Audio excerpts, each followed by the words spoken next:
तो चले दोस्तों, हम लोग सबसे पहले अपने इस पहले वाले सेगमेंट को देख लेते हैं जो बंगाल के गवर्नर से संबंधित है, जिसका कार्यकाल बंगाल के गवर्नर का 1757 से 1773 तक था। इसके बाद हम लोग अपने दूसरे वाले सेगमेंट पर जाएंगे, भारत के गवर्नर ऐसे ऐसे करके हम लोग वायसराय तक, आज़ादी तक देखेंगे। तो फटाफट देख लेते हैं। यही दोस्तों, यहीं से बहुत सारे प्रश्न बनते हैं। 2-3 प्रश्न आपका यहाँ से एकदम पक्का रहेगा। यहाँ नाम है उनका कार्यकाल और उनके बारे में कुछ विशेष विवरण यहाँ पर दिया गया है। पहले आप देखेंगे रॉबर्ट क्लाइव, ये 2 बार हुआ था दोस्तों, एक बार 1757 से 60 और एक बार 65 से 67 के बीच। यही रॉबर्ट क्लाइव बंगाल का प्रथम गवर्नर कहा जाता है, यही था। तो अगर हम लोग दूसरा देखें दोस्तों, ये बहुत ही थोड़े समय के लिए आया था, एक कार्यवाहक था ये जॉन हॉलवेल। इसी के समय वो जो ब्लैक होल वाली घटना घटी थी, जिसने बताया था कि इसने कुछ बहुत सारे अंग्रेज़ों को एक छोटी सी जगह पर बंद करवा दिया था, जिसमें कुछ अंग्रेज मारे गए थे। तो 1760 में दोस्तों ये था, ये कार्यवाहक था, पूछा जाता है ये। तीसरा वाला का अगर हम लोग देखें, कह रहे हैं हेनरी वेंसिटार्ट। हेनरी वेंसिटार्ट का कार्यकाल दोस्तों 1760 से 64 के बीच रहा था और यही इसी के समय बक्सर का युद्ध जो 1764 में हुआ था, जो त्रिगुट इधर और अंग्रेज़ों के बीच जो हुआ था, ये वाला हुआ था, इसी के कार्यकाल में खूब पूछा जाता है। जॉन स्पेंसर की बात करें तो ये भी कार्यवाहक था दोस्तों, उतना नहीं पूछा जाता है लेकिन कभी कभी पूछ दिया जाता है फैक्ट के रूप में। 64 से 65 के बीच था थोड़े समय के लिए कार्यवाहक, लेकिन फिर काम नहीं बना। तो 65 में दोस्तों फिर आया था इलाहाबाद की संधि करवाने रॉबर्ट क्लाइव अपने दूसरे कार्यकाल में। 65 से 67 के बीच द्वैत शासन प्रणाली लागू किया और इलाहाबाद की संधि करवाया। बक्सर युद्ध के बाद जो 2 इलाहाबाद की संधि हुई थी अंग्रेजों और भारतीय राजाओं के बीच, उसमें था। बहुत बढ़िया, ये देख लेंगे तभी हम प्रश्न बड़े बढ़िया से सॉल्व करेंगे। बहुत सारा आप यहाँ से इन्फॉर्मेशन आप सीख पाएंगे। देखते हैं अगला है दोस्तों वेरलेस्ट, जिसका कार्यकाल 1767 से 1769 तक था। द्वैत शासन इसके कार्यकाल में जारी रहा था। फिर आता है दोस्तों जॉन कॉर्टियर आता है। तो इसका कार्यकाल 69 से 72 के बीच रहता है। बंगाल का दोस्तों भीषण अकाल इसके कार्यकाल में पड़ा था 1770 में।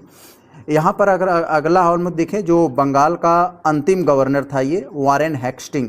तो वारेन हेस्टिंग ये आया दोस्तों, इसका कार्यकाल जो था 1772 से 73 का था और ये बंगाल का अंतिम गवर्नर भी था और जो बंगाल का गवर्नर जनरल पहला था। तो ये इसी के समय अंतिम था और इसी के समय बंगाल के जो है गवर्नर को बंगाल का गवर्नर जनरल कर दिया। तो यही पहला हो गया वो वाला, तो इसी का नाम पहले आ जाता है। यहाँ देखते हैं, देखें यहाँ आप लोग देखेंगे तो बंगाल का गवर्नर जनरल जो था, जिसका कार्यकाल यहाँ पर 1773 से 1833 तक था, तो जिसमें चाय और चीन के दोनों व्यापार बंद हो गए थे। यहाँ तक देखते हैं हम लोग। तो यहाँ देखिए आपको यहाँ वही फिर यहाँ दिया है वारेन हेस्टिंग। तो वारेन हेस्टिंग को हम लोग देखें तो यही बंगाल का प्रथम गवर्नर जनरल बन गया। जो बंगाल का अंतिम गवर्नर था यही बन गया। इसका कार्यकाल देखेंगे तो 73 से लेकर 1785 के बीच था। फिर इसके बाद थोड़े समय के लिए दोस्तों कार्यवाहक आता है। इसको उतना ध्यान न दीजिएगा, लेकिन कभी कभी पूछ लिया जाता है कौन इसमें से कार्यवाहक था, तो आपको बताना पड़ेगा। तो यहाँ पर आपको 1785-86 के बीच बहुत थोड़े समय के लिए आया था, लेकिन जस्ट आप किताबों में ज़्यादातर देखेंगे इसके वारेन हेस्टिंग के बाद कॉर्नवालिस का नाम दे दिया जाता है। तो लॉर्ड कॉर्नवालिस जो 1786 से 93 तक था, इसके कार्यकाल में बहुत सारी चीज़ें हुई थी। अस्थाई बंदोबस्त आया था, सिविल सेवा का जनक माना जाता है, न्यायिक पद्धति में सुधार बहुत इन्होंने किया था। तो यहाँ से ये आता है। आगे चले, अभी ये बहुत सारी आपको यहाँ से इन्फॉर्मेशन मिलेगी। तो यहाँ से देखते हैं, अभी हमारा यही भारत के गवर्नर, बंगाल के गवर्नर जनरल से संबंधित चीज़ वही मैटर आ रहा है। तो यहाँ अगर हम लोग देखें तो जॉन सोर आता है। इसका कार्यकाल 93 से 98 तक था, 1793 से 98 के बीच। इसने अहस्तक्षेप नीति अपनाई। अहस्तक्षेप नीति का मतलब दोस्तों ये हुआ कि ये राजाओं के जो उनका राज्य था उनके बीच उन्होंने इंटरफेयर नहीं किया। तो ये हो जाता है। इसके बाद आता है दोस्तों क्लार्क। ये क्लार्क बहुत थोड़े समय के लिए आता है, ज़्यादातर किताबों में इसका नाम नहीं मिलता, लेकिन हमको आपको एक तरफ से प्रोवाइड करा रहे हैं कि जरा सा भी उसमें कोई आपको त्रुटि न मिले, सही जानकारी मिले। तो ये 98 में थोड़े समय के लिए आया था, अल्पकालिक कार्यवाहक। तो ये अल्पकालिक में आ जाता है। और इसके बाद आता है लॉर्ड वेलेस्ली। आप लोग जानते हैं बहुत ही इम्पोर्टेंट, 1798 से 1805 के बीच इसका कार्यकाल रहा और यह सहायक संधि लेकर आया था। सहायक संधि लेकर आया था कि हम आपको अपनी पुलिस के द्वारा सुरक्षा देंगे और आप हमारी पुलिस को तनख्वाह देंगे। तो एक तरफ से अपनी सेना मजबूत करने पर ध्यान था, जो भारतीय लोग समझ नहीं पाए, भारतीय राजा लोग।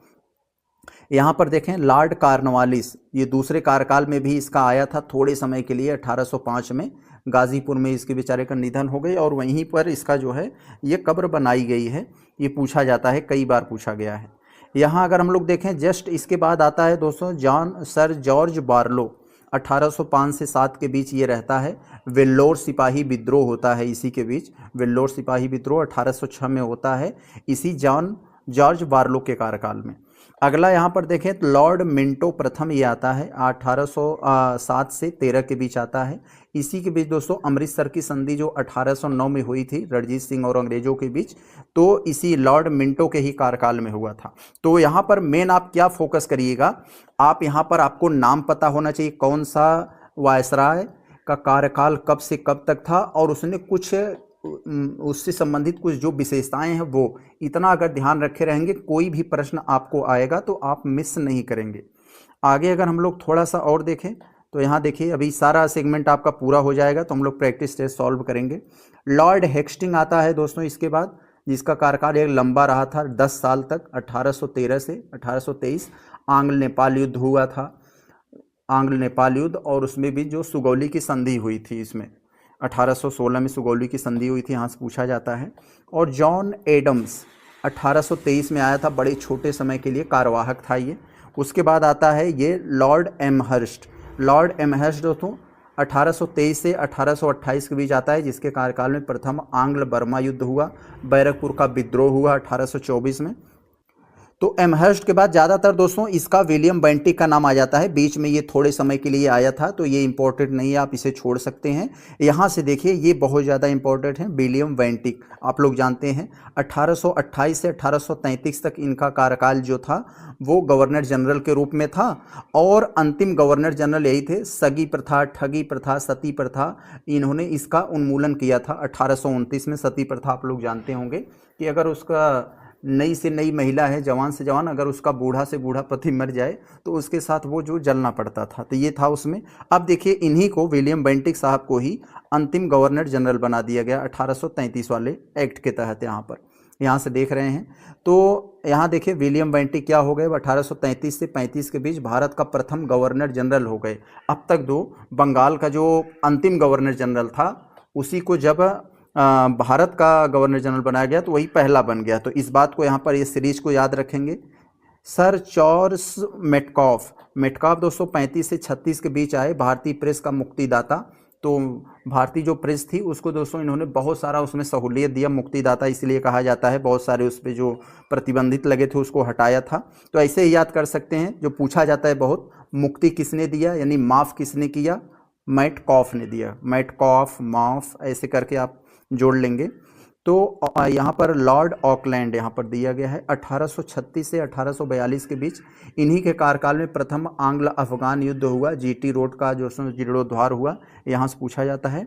और लॉर्ड एलन बरो 42 से 44 के बीच सिंध का विलय इन्हीं के कार्यकाल में हुआ था, पूछा जाता है। और दास प्रथा का अंत भी हुआ यहाँ पर, तो याद रखे रहेंगे। आगे यहाँ पर जो दासों को बनाए रखने का जो एक अपना लोग कल्चर समझते थे उसका इन्होंने अंत किया था, बहुत पूछा जाता है। जितने भी हैं सब अभी आपको पता चलेगा जो प्रश्न आते हैं कहाँ से बनते हैं। ये चीज़ जो आप हल्के में मत लेना, आपको कोई अगर प्रश्न सॉल्व करवाता है तो आपको लगता है कि हम 4 ठो प्रश्न सॉल्व के लिए बहुत हो गए, लेकिन आप यहाँ से कई सारे प्रश्न बनाए जा सकते हैं। इसका कार्यकाल से पूछ लेगा, इसकी विशेषता विवरण से पूछ लेगा, तो यहाँ से बहुत सारी चीज़ बनते हैं। ये बहुत सारा आपको जो है दवाई का, स्पेशल दवाई काम करेगा ये। यहाँ देख रहे हैं हम लोग दोस्तों, यहाँ पर दिया है कार्यवाहक आता है विलियम विल्सफोर्स का, तो 1844 में ही आते हैं ये, इनको हम छोड़ते हैं। लॉर्ड हार्डिंग प्रथम आता है, इन्होंने दोस्तों बहुत सारा इसमें जो नरबली जो होता था उसको इन्होंने ख़त्म करवाया था। प्रथम आंग्ल सिख युद्ध जो हुआ था, लाहौर की संधि 1846 में, ये इन्हीं के कार्यकाल में हुआ। लॉर्ड डलहौजी बहुत ज़्यादा इंपॉर्टेंट दोस्तों, इन्हें जितना इंपॉर्टेंट करना चाहे कर लें। यही हड़प नीति आया था लेकर राज्यों को विभिन्न तरीके से हड़पने के लिए, कुशासन का आरोप लगाकर, जैविक पुत्र का जो है मसला देकर। लॉर्ड डलहौजी, इसका कार्यकाल 1848 से 1856 के रहा। ट्रेन इसी के कार्यकाल में दोस्तों चली थी, अब मुंबई से ठाणे वाली, वही 1853 में। हड़प नीति, डॉक्ट्रिन ऑफ लैप्स, रेल, डाक, तार, ये सब इन्हीं कार्यकाल में हुआ, बहुत पूछा जाता है। लॉर्ड कैनिंग, लॉर्ड कैनिंग आप लोग जानते हैं, ये 1856 से 1858 तक बीच हुआ। जो यहाँ पर जो 1857 का जो विद्रोह हुआ था तो इसी लॉर्ड कैनिंग के ही कार्यकाल में हुआ था। 1857 की क्रांति, भारत का अंतिम गवर्नर जनरल भी था। और फिर आगे चलकर जब क्रांति के बाद फिर जब उन्होंने कहा कि अब हम राज्यों को नहीं छेड़ेंगे, समझा बुझाकर मामला जब सेट हुआ तो इसी लॉर्ड कैनिंग को भारत का वायसराय बना दिया गया।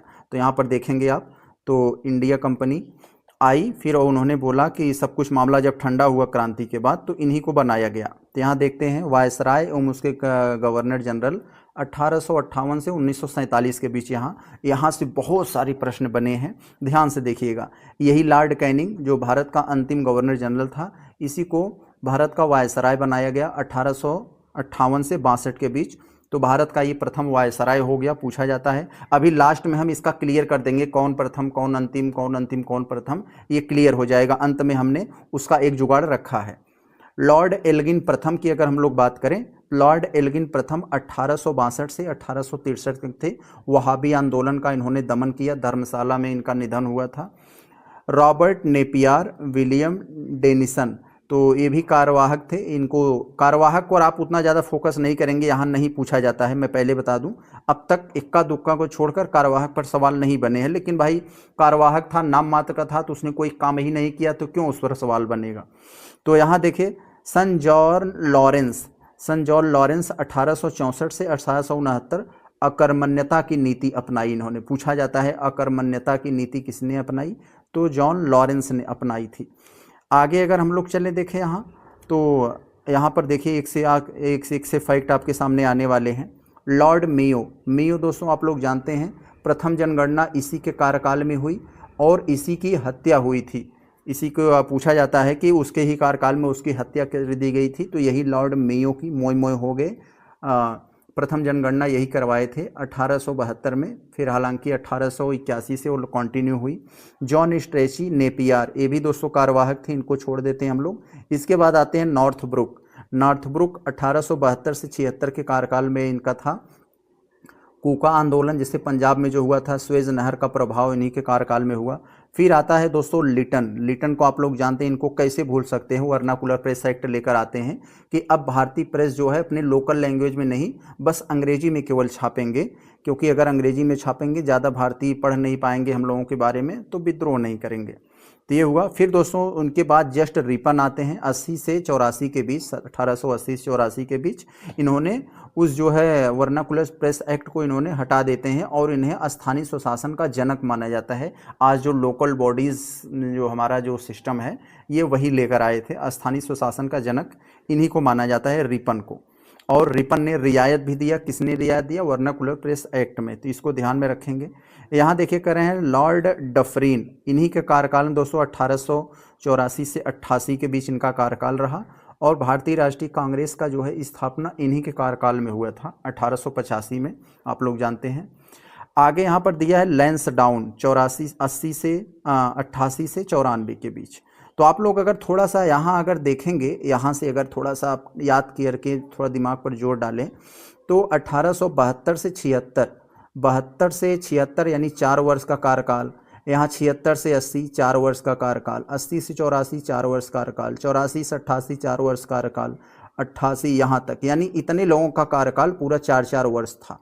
तो इतना आप थोड़ा सा ध्यान रखेंगे। आप नॉर्थब्रुक से लेकर लॉर्ड डफरिन तक, कांग्रेस की स्थापना तक, सबका 4-4 साल तक था। और यहाँ पर जो मैंने अंत में बता रहा था लैंसडाउन 94 तक इनका, 1888 से 94 डूरंड रेखा का निर्धारण हुआ था। डूरंड रेखा जो भारत अफगानिस्तान के बीच है। आगे चले अगर हम लोग देखते हैं यहाँ से, बहुत बढ़िया, तो लैंसडाउन तक हमारा हो गया। अब यहाँ से हम लोग देखते हैं, यहाँ जो आपको पूछा जा रहा है कि लॉर्ड एल्गिन के बारे में। एक सेकंड, ये क्या हो रहा है। तो लॉर्ड एल्गिन द्वितीय के बारे में, अभी प्रथम तो हमारा आ गया था, द्वितीय के बारे में देखें तो 94 से 99 के बीच था। चापेकर बंधुओं के द्वारा प्लेग कमिश्नर की हत्या की थी इन्हीं के कार्यकाल में। लॉर्ड कर्जन के देखें जिन्हें बंगाल का विभाजन किया, कौन इन्हें भूल सकता है, बहुत ज़्यादा इंपॉर्टेंट है, यहाँ से बहुत सवाल बनते हैं। तो 1899 से 1905 के बीच इनका कार्यकाल था और 1905 में ही इन्होंने बंगाल का विभाजन करके जो है अलग किया था और पुरातत्व की विभाग स्थापना किया था और जो तमाम पुरानी बिल्डिंग्स थी उनके संरक्षण का भी इन्होंने कानून बनाया था। इसके बाद आते हैं लॉर्ड मिंटो। लॉर्ड मिंटो 1905 से 1910 के बीच इनका कार्यकाल था। तो मार्ले मिंटो सुधार इन्हीं के कार्यकाल में हुआ था, इन्हीं के नाम से दोस्तों, यानी जो वायसराय थे और सचिव थे मिंटो, और यानी मिंटो ये क्या थे, वायसराय, और मार्ले सचिव थे, इन्हीं के नाम पर 1919 में मार्ले मिंटो सुधार आया था। और मुस्लिम लीग की भी स्थापना इन्हीं कार्यकाल में, यानी मुस्लिम लीग की स्थापना 1906 में हुआ था। तो पूछा जाता है किनके कार्यकाल में हुआ था, तो इन्हीं के कार्यकाल में हुआ था। तो आपको यहाँ पर ध्यान ये रखना है कि ये आखिर मार्ले मिंटो सुधार क्या था, तो वही था इसमें कि मुसलमान प्रतिनिधि को सिर्फ मुसलमान ही वोट देंगे, ये वाला जो सिस्टम लाया गया था। तो इसके बाद आते हैं लॉर्ड हार्डिंग द्वितीय। 10 से 16 के बीच, 10 से 16 के बीच जो लाइफ होती है बड़ी हार्ड होती है, तो यही आप थोड़ा सा अनुमान लगा लेंगे। दूसरा स्टेज हार्ड होता है। तो दिल्ली दरबार हुआ, इन्हीं कार्यकाल में बंगाल विभाजन को रद्द किया गया, राजधानी को दिल्ली लाया गया। पहले राजधानी कलकत्ता थी, तो इन्हीं कार्यकाल में राजधानी कलकत्ता से दिल्ली लाया गया, पूछा जाता है बहुत ज़्यादा। तो यानी एक हार्ड काम किया गया हार्डिंग के कार्यकाल में। लॉर्ड चेम्सफोर्ड, चेम्सफोर्ड तो 16 से 21 के बीच जलियांवाला बाग हत्याकांड वगैरह सहयोग आंदोलन इन्हीं के कार्यकाल में हुआ था। लॉर्ड रीडिंग की बात आती है तो 21 से 26, जब लड़का 21 की उम्र पार होता है और 26 तक वो सिर्फ पढ़ने पर फोकस करता है, सब कुछ भुला देता है, तो रीडिंग, तो यहाँ से आपका ये हो जाएगा। चौरी चौरा कांड भी हुआ था इन्हीं कार्यकाल में। तो कुछ लोग पूछा जाता है कि असहयोग आंदोलन तो चेम्सफोर्ड में हुआ, चेम्सफोर्ड 21 में रिटायर हो गया, फिर आ जाता है रीडिंग, तो रीडिंग कार्यकाल में ये जो है चौरी चौरा कांड होता है। तो यहाँ से बहुत सारे प्रश्न बने हैं, थोड़ा सा माइनर सा अंतर है, याद रखिए। और चौरी चौरा कांड के बाद जब गांधी जी ने असहयोग आंदोलन बंद कर दिया तो गुस्से में ये मोतीलाल नेहरू और सी आर दास ने मिलकर स्वराज पार्टी बना लिया था 1923 में। आगे अगर हम लोग देखें तो लॉर्ड इरविन, इनको कौन भूल सकता है यहाँ पर, तो गांधी जी से बहुत बात किए थे ये। 1926 से 1931 के बीच आया था। साइमन कमीशन इन्हीं कार्यकाल में आया था। गांधी इरविन समझौता इन्हीं कार्यकाल में 1931 में हुआ था। तो गोलमेज सम्मेलन भी शुरुआत इन्हीं से हुआ था। यहाँ देखें अगर हम लोग, तो आपसे जो और पूछा जा रहा है लॉर्ड वेलिंगटन, इरविन के बाद वेलिंगटन साहब आए, 31 से 36 के बीच इनका कार्यकाल था। तो सांप्रदायिक पंचाट जो लेकर आया था 1932 में, जो दलितों के लिए, जिस तरह से 1900 मार्ले मिंटो आया था 1909 में, तो उसी तरह से ये भी लेकर आया था दलितों के लिए, जिसके लिए गांधी जी ने पूना जेल में ही यहाँ पर आंदोलन कर दिया था। तो मतलब आंदोलन वो जेल में किया था, इसके पूना में समझौता हुआ, तो इसीलिए पूना पैक्ट कहा जाता है ये गांधी और अंबेडकर साहब के बीच। तो यहाँ लॉर्ड लिनलिथगो 1936 से 43 के बीच इनका कार्यकाल था। अगस्त प्रस्ताव 1940 में इन्हीं कार्यकाल में पारित हुआ। भारत छोड़ो आंदोलन इन्हीं कार्यकाल में हुआ 1942 वाला। तो कार्यकाल अगर याद रखे रहेंगे तो आपको घटनाएं, आप पढ़े ही होंगे तो घटना याद हो जाएगी। मेन होता है इनका किस वायसराय का कार्यकाल कब से कितना तक था, तो ये बहुत इम्पोर्टेंट होता है। आपको बहुत सारी चीज़ें अपने आप याद आ जाएगी अगर इतना आपको आता रहेगा। तो लॉर्ड वेवेल ये 1943 से 1967 के बीच था। तो 1943 से 1947 के बीच बहुत बार पूछा गया है ये, इसको याद रखे रहेंगे। 1943 से 1947 के बीच ये था। आगे यहाँ पर देखिए लॉर्ड वेवेल योजना, वेवेल योजना मतलब इन्हीं के नाम से आई थी 1945 में। कैबिनेट मिशन जो 1946 में आया था, जिसके तहत संविधान सभा की स्थापना हुई, तो इन्हीं के कार्यकाल में आया था। और जो एक पूछा जाता है दोस्तों कि क्रिप्स प्रस्ताव किसके कार्यकाल में आया था, तो आपको पता होना चाहिए क्रिप्स प्रस्ताव 1942 में हुआ था। तो उन क्रिप्स प्रस्ताव अगर 1942 में हुआ था तो स्वाभाविक सी बात है लिनलिथगो को ही कार्यकाल में आया होगा। तो आप सारी घटनाएं आपको पता होगी, बस आपको कनेक्ट करना है कि किस वायसराय कार्यकाल कितना था। यहाँ देखें लॉर्ड माउंटबेटन, जिनको मनबाटन कहा जाता है, यानी भारत और पाकिस्तान के नेताओं का मन बांट दिए ये, यानी मनबाटन योजना, माउंटबाटन योजना। तो यही माउंटबाटन लेकर आए थे। अंतिम ये वायसराय थे। तो मार्च 47 से अगस्त 47 तक इनका कार्यकाल था। ये ब्रिटिश भारत का अंतिम वायसराय थे। तो भारत का नहीं, ब्रिटिश भारत का, अंग्रेजी शासन में जो भारत था उसका अंतिम थे।